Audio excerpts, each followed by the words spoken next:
Hello, আসসালামু আলাইকুম guys, কেমন আছেন আপনারা সবাই? আশা করি সবাই ভালো আছেন। দেখেন আমাদের ছাদের কাজ কিন্তু শুরু হয়ে গেছে এবং ভাই উপরে আছে, কারণ আমি উপরে উঠছি। তো গাইস এখন আমি উপরের ভিউগুলো দেখাবো আপনাদেরকে। দেখেন এখান থেকে ভাই আমার ফোনটা নেওয়ার পর এখান থেকে আমি ভিউটা দেখাচ্ছি। জাস্ট অসাম লাগছে ভিউগুলো। তো ভাইটা নিল। তো আপনারা কমেন্ট করে জানাবেন যে কেমন হলো। দেখেন গাইস, এক সাইডের কাজ কিন্তু শেষ, কিছুদিনের মধ্যে এই পাশেরও কাজ শুরু হবে।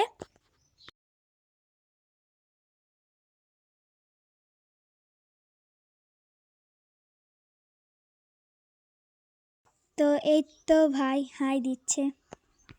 তো ওই ছাদের সাথে এই ছাদটা অ্যাটাচ হবে, সেই জন্য ওই ছাদের কিছু অংশ ভেঙে ফেলা হয়েছে। আপনারা সবাই লাইক, কমেন্ট, সাবস্ক্রাইব যারে তারে দেখা ক্রাশ খাই না, কারণ যেটা সবাই খায় ওইটা আবার আমি খাই না।